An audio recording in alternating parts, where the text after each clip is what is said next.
ہوئی تو فٹافٹ میرے بیٹے نے نا اس کو اٹھایا اور کسی آدمی کے ساتھ مل کے تو اس کو باہر لے گئے. اور آج ایک خواب دیکھا ہے کہ جیسے کہ ایک سانپ ہے, بہت اونچا ہے, تو میں پاس بیٹھی ہوں, تو جیسے وہ ہم لوگ اپنا قرآن پاک پڑھتے ہیں تو اس میں آیت آتی ہیں تو ہم رک جاتے ہیں, کہیں جب آیت آتی ہے تو رک جاتے ہیں. وہ دائرہ سا ہوتا ہے جس میں لکھا ہوتا ہے اتنے نمبر آئے, تو وہ دائرہ سانپ کے اوپر ہے سر کے. تو وہ میں جیسے ہی اس کو سانپ مجھے میں پاس بیٹھی ہوں لیکن مجھے وہ کچھ نہیں کہہ رہا ہے, تو لیکن وہ سیدھا کھڑا ہوا اور آنکھیں اس نے بند کی ہوئی ہیں, تو اتنا بڑا اس کا منہ ہے سانپ کا, تو لیکن اس نے مجھے کچھ کہا نہیں. ٹھیک ہے جی, بہت بہت شکریہ. جی, جہاں تک پہلے خواب کا تعلق ہے تو اس کا مطلب ہے کہ اگر آپ کے ہاں مالی تنگی چل رہی ہے, بے روزگاری کی کوئی مشکلات درپیش ہیں, تو اللہ تبارک و تعالیٰ کے رحمت سے آپ کی وہ بے روزگاری کی مشکلات دور ہو جائیں گی اور رزق حلال کا راستہ آسان ہو جائے گا. اور دوسرا خواب جو ہے اس کا مطلب یہ کہ آپ قرآن کریم کی تلاوت کا اہتمام کریں. کوئی دشمن ہے جو آپ کو نقصان پہنچانا چاہتا ہے, جتنے بھی آپ فی الحال قرآن پڑھ رہی ہوں اس کی وجہ سے ابھی آپ کی حفاظت ہے, لیکن آپ اس کا اہتمام بڑھا دیں تاکہ دشمن کے ضرر سے حفاظت رہے. اچھا حضرت, ایک بات رہ گئی وہ جنات کی ذکر ہو رہا تھا کہ جیسے آپ نے فرمایا کہ ان کو عذاب بھی ہوگا اگر یہ شریعت پہ نہیں یا اللہ کے احکام کی پابندی نہیں کرتے, تو دوزخ کے بارے میں تو بتایا گیا کہ وہاں آگ ہے, جی, اور جنوں کی تخلیق بھی آگ سے ہوئی ہے, تو یہ تو آگ سے ہی بنے ہیں, تو ان کو دوزخ میں اگر آگ میں ڈالا جائے گا تو ان کو کیا فرق پڑے گا؟ یہ اچھا ہوا آپ کا وہ ہے نقطہ. اصل میں بات یہ ہے کہ یہ آگ سے ہونے کا مطلب یہ ہے کہ اپنی اصل کے اعتبار سے یہ آگ ہیں.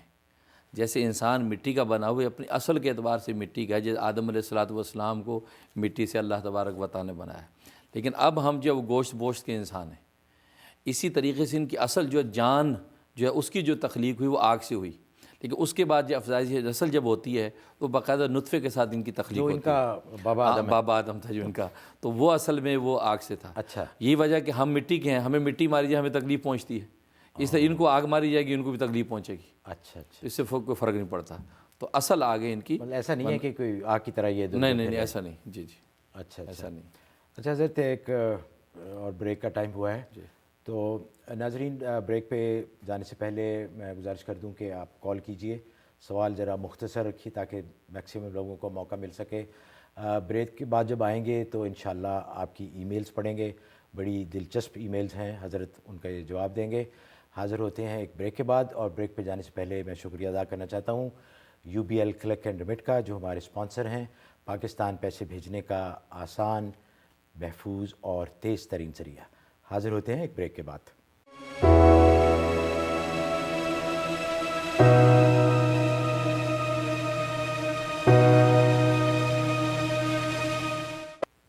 ناظرین ویلکم بیک. غیب کی باتیں اس لائیو پروگرام کے ساتھ نیو یارک سے آپ کی خدمت میں حاضر ہیں.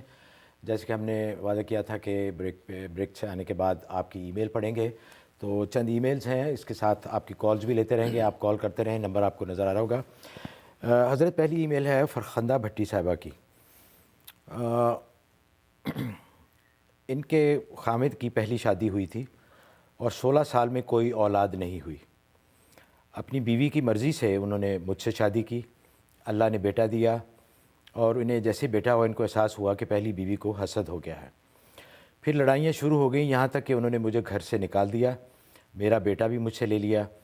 میرا ان سے صرف نکاح ہے, امریکن قانون کے مطابق شادی نہیں ہوئی. پوچھ رہی ہیں کہ قرآن بیویوں کے ساتھ عدل کے بارے میں کیا کہتا ہے, اور انہوں نے درخواست کی, دعا کی ہے, درخواست کے لیے کہا ہے کہ آپ دعا کے لیے کہا ہے, اور ساتھ یہ بھی کہہ رہی ہیں کہ مجھے یہ بھی دعا کریں میرے لیے کہ مجھے صبر آ جائے, ان کو بیٹا اپنا بہت یاد آتا ہے. ظاہر ہے کہ یہ ظلم و ستم تو اس کی تو اجازت نہیں ہے. دوسرے نکاح کی اجازت ہے, لیکن عدل و انصاف شرط ہے. تو ظاہر ہے کہ اگر ان کے ساتھ یہ ظلم و زیادتی ہوئی ہے تو یہ ذرا میرے خیال میں قانونی مسئلہ زیادہ ہے. اگر قانونی معاملات ہیں تو باقی رہا ان کے لیے پڑھنے کے لیے ان کے بیٹا ملے یا یہ کہ ان کی صبر آئے. تو سورۃ طٰہٰ کی آیت نمبر جو ہے وہ 40, آیت نمبر 40 کا ٹکڑا ہے, فرجعناک الی امی کا کہ تقرّ ولا تحزن. یہ اتنا ٹکڑا جو ہے آیت نمبر 40 کا, یہ پڑھیں 101 دفعہ عشاء کے بعد روزانہ, اور دعا کریں, انشاءاللہ اللہ تعالیٰ اسباب بنا دیں گے کہ بیٹا مل جائے. آمین. اچھا جی, اگلی ای میل ہے ناہید یاسین صاحبہ کی. کہہ رہی ہیں کہ میرے خامد بہت شراب پیتے ہیں، ہم نے بہت کوشش کی لیکن کوئی نتیجہ نہیں، دعا کیجیے اور کوئی عمل بتائیے۔ اچھا، اس کے لیے سورۃ مومنون جو ہے یہ روزانہ تلاوت کر کے ان کو پانی پلائیں، تو انشاءاللہ یہ 71 ڈیز یہ عمل کر لیں تو انشاءاللہ یہ سے باز آ جائیں گے۔ اچھا، ایک حضرت ایک کال لے لیتے ہیں، ٹیکسس سے کال ہے۔ جی السلام علیکم۔ جی السلام علیکم۔ وعلیکم السلام۔ کیسی آپ خیریت سے ہیں؟ جی بالکل ٹھیک ہے جی، میرا سوال جنات کے حوالے سے ہی ہے۔ جی جی۔ میرا سوال یہ ہے کہ انسان جنات سے کس حد تک فائدہ لے سکتا ہے؟ مجھے یہ پتا ہے کہ جنات کے تھرو لوگ بہت غلط عمل کروا بھی سکتے ہیں، لیکن اگر ہمیں ان سے فائدہ اٹھانا ہو کہ ان کی تعداد بھی زیادہ ہے، اگر وہ بہت مسلمان ہیں، تو کیا انسان کی مخلوق اور جنات کی مخلوق کا اکٹھا ہو کے ہم غیر مسلمانوں کے خلاف فیوچر میں وار جیت سکتے ہیں؟ جس طرح ہر جگہ مسلمانوں کو شکست ہوتی ہے، اتنے مسلمان مارے جاتے ہیں، تو ہم ایک سپر نیچرل کا سہارا لے کے اگر وہ اللہ کی یہ مخلوق ہے تو ہم مسلمانوں کا بچاؤ کر سکتے ہیں؟ کیا ہم ان سے فائدہ اٹھا سکتے ہیں؟ پاسبل ہے یا نہیں؟ بہت بہت شکریہ جی آپ کی کال کا۔ حضرت یہ ہر ایک کے دل میں خیال آتا ہے، جی جی صحیح۔ لیکن ساتھ مجھے یہ بھی احساس ہے کہ اگر مسلمان جن ہیں تو عیسائی جن بھی ہوں گے اور یہودی جن بھی ہوں گے، جی جی تو پھر آپ جنوں کی آپس میں لڑائی نہ شروع ہو جائے۔ بالکل ایسے ہی، بلکہ حدیث میں آتا ہے، عبداللہ بن مسعود رضی اللہ تعالیٰ عنہ کی روایت ہے کہ ابن مسعود رضی اللہ تعالیٰ فرماتے ہیں کہ ہم ایک سفر میں جا رہے تھے تو ہم نے ایک ہوا کا بگولا دیکھا، تو اس کے ساتھ ایک اور بگولا آیا اور دونوں بگولے آپس میں ٹکرا گئے۔ تو جب وہ معاملہ جو ختم ہوا تو دیکھا کہ وہاں ایک سانپ مرا پڑا تھا، تو وہ سانپ دیکھا زرد رنگ کا ایک سانپ تھا، تو ہمارے ایک دوست نے اپنی چادر کا کپڑا کاٹ کے تو اس کے اندر لپیٹ کے اس کو دفنا دیا۔ تو رات میں ہم جس مقام پہ ٹھہرے تو وہاں ایک عورت جو آئی اور وہ پوچھتی ہے اس شخص کا نام جس نے اس کو دفنایا تھا کہ فلاں بن فلاں کہاں ہے؟ تو ہم نے کہا تمہیں کیا کام ہے؟ کہا کہ میں اس کا شکریہ کرنے آئی ہوں، اس لیے کہ مشرکین جن اور مسلمان جنات کی آپس میں لڑائی ہو گئی تھی، ان کا آپس میں مارکا ہوا، جس کی وجہ سے وہ جو شہید ہوا ہے یہ صحابی جن تھا، رسول اللہ صلی اللہ علیہ وسلم کا صحابی تھا، تو یہ شہید ہو گیا، اس لیے جو ہے میں ان کا شکریہ کرنے آیا کہ ان سے ان کی تدفین کر دی۔ تو معلوم ہوا کہ جیسے کہ مسلمان جنات ہیں اور وہ ان سارے مارکوں کے اندر مشغول ہوتے ہیں، اسی طریقے سے کفار و مشرکین کے بھی جنات ہیں، لہٰذا جنات میں آپس میں جو نمبر آزما رہتے ہیں۔ اسی وجہ سے حدیث میں آتا ہے کہ اللہ تعالیٰ نے مسلمان گھروں کی چھتوں پر مسلمان جنوں کو آباد کر رکھا ہے تاکہ یہ کافر جنات کے شر سے ان کی حفاظت کریں۔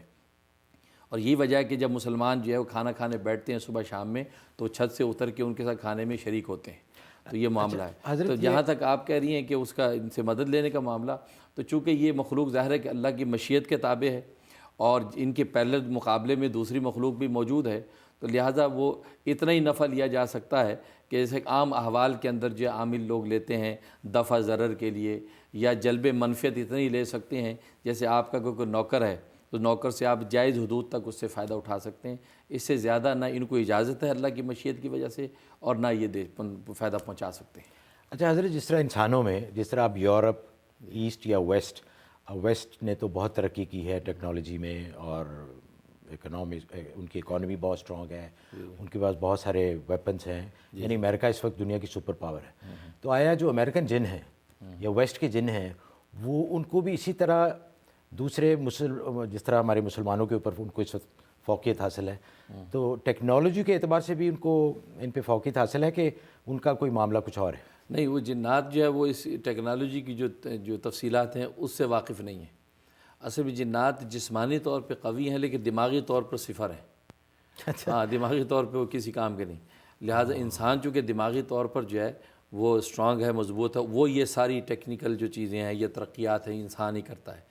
جنات اپنے اسی جو سادہ سیدھے طریقے سے رہتا ہے جیسا اللہ نے مقدر کیا ہے۔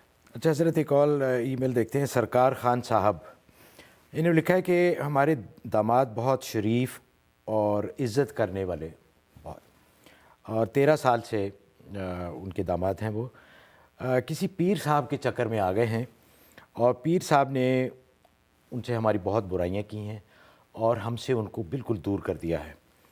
اب وہ بالکل انہیں ہم سے تعلقات ختم کرا دے، اور ہماری بیٹی بھی ہمیں کال نہیں کرتی، ہمارے 2 گرینڈ چلڈرن ہیں جو ہمیں بہت یاد آتے ہیں۔ برائے مہربانی ہماری مدد کیجیے کہ ہم کس طرح ان کو واپس اپنے دل میں یا اپنے خاندان میں لا سکتے ہیں؟ پہلی بات تو یہ کہ یہ دیکھیں کہ جو کمپلینس ہیں، جو شکایات ہیں، تو وہ حق بجانب ہیں یا نہیں. اگر ان کا کوئی قصور ہے تو اپنا قصور جو ہے یہ معاف کروائیں. باقی یہ کہ پیر صاحب کی بات سننے میں کوئی مذاکرہ نہیں. اگر کوئی خوش عقیدہ صحیح آدمی اللہ کا بندہ ہے تو اس کا مشورہ لینا اس میں مذاکرہ نہیں ہے. لیکن پیر صاحب اگر لڑائیاں کرواتے ہیں حضرت؟ نہیں، لیکن یہ کہ یہ بھی دیکھا جائے کہ یہ تو یک طرفہ ایک بات ہے. اگر دو طرفہ تجزیہ کیا جائے کہ کیا شکایت ہے، داماد کو کیا شکایت ہے، وہ شکایت دور کریں. لیکن اگر یہ خامخواہ وہ اس میں زیادتی کر رہا ہے تو ظلم و زیادتی کے لیے پھر آپ وظیفہ پڑھیں. یہ ان کا کہنا ہے کہ 13 سال تک ان کی بہت اچھی طرح تھا، وہ بڑی عزت کرنے والا تھا، گھر میں آنا جانا. جیسے وہ پیر صاحب کے پاس گئے سارا معاملہ اس لیے یہ ظاہر اس پیر صاحب جانے. اب یہ بھی دیکھنے کی ضرورت ہے، میں نے جیسے پہلے بتایا تھا کہ وہ کسی اچھے آدمی ہی کی صحبت اختیار کرے انسان. ہر آدمی کو جو ہے وہ بزرگ سمجھ کے اس کے ساتھ جو ان کو کوئی عمل یا کوئی دعا دعا کے لیے وہ جیسے پہلے میں نے بتایا کہ سورۃ طٰہٰ کی آیت نمبر 40 کا ٹکڑا. اچھا وہی ان کے لیے، کیونکہ اولاد کا معاملہ ہے تو یہ بہت مجرب ہے. اللہ تبارک و تعالیٰ ان کو اپنی بیٹی سے ملوا دیں گے. اچھا حضرت ایک کال لیتے ہیں. کامران صاحب شکاگو سے ہیں. جی السلام علیکم. جی السلام علیکم. کیسے ہیں کامران صاحب؟ جی اللہ کا شکر، سب ٹھیک ٹھاک. جی فرمائیے کیا سوال ہے؟ صاحب سے ایک سوال تھا میرا. جی میری والدہ کو آرتھرائٹس ہے. ان کو ابھی ریسنٹلی 6 مہینے پہلے ان کو اسٹروک بھی ہوا تھا. اس کے بعد پھر ان کا آرتھرائٹس کا ان کو پین جو ہے نا درد بہت زیادہ ہو گیا. ان کے دونوں میں نے شولڈرز میں، رائٹ اینڈ لیفٹ شولڈرز میں بہت شدید ان کو درد ہے. دوائی علاج چل رہا ہے، مگر وہ چاہ رہی ہیں کہ مولانا صاحب سے کچھ دعا یا اس طرح کی کوئی چیز بتائیں کہ وہ اس سے عمل سے بھی ان کو افاقہ ہو. جی ماشاءاللہ، انشاءاللہ بہت اچھا ہے جی کہ انہوں نے خود خواہش کا اظہار کیا ہے. تو حضرت ان کے لیے اس کے لیے ایسا ہے کہ ایک تو یہ دوا تو چلاتے رہے وہ ڈاکٹر کی، تو ساتھ یہ کریں کہ وہ میتھی دانہ اس کو پیس کے پاؤڈر بنا لیں. 1 چمچ میتھی دانے پر تیسرا کلمہ 11 دفعہ دم کریں. تیسرا کلمہ 11 دفعہ میتھی دانے کے 1 چمچ پہ دم کر کے رات کو سونے سے پہلے پانی کے ساتھ پی لیں یا صبح نہار منہ پی لیا کریں. 71 ڈیز یہ عمل کر لیں، انشاءاللہ ان کی جو ہے تکلیف دور ہو جائے گی. بہت مجرب ہے، نفع ہوگا. اچھا حضرت اگلی ای میل ہے خواب کے بارے میں. عثمان صاحب نے لکھا ہے کہ انہوں نے اپنے برآمدے میں ایک فقیر بیٹھا ہوا دیکھا، اور جب انہوں نے اس کو جانے کے لیے کہا تو جانے سے پہلے فقیر نے کہا کہ اپنے گھر میں سورہ رحمان کو داخل کرو. تو یہ جاننا چاہتے ہیں کہ اس کی کیا تعبیر؟ خواب کی تعبیر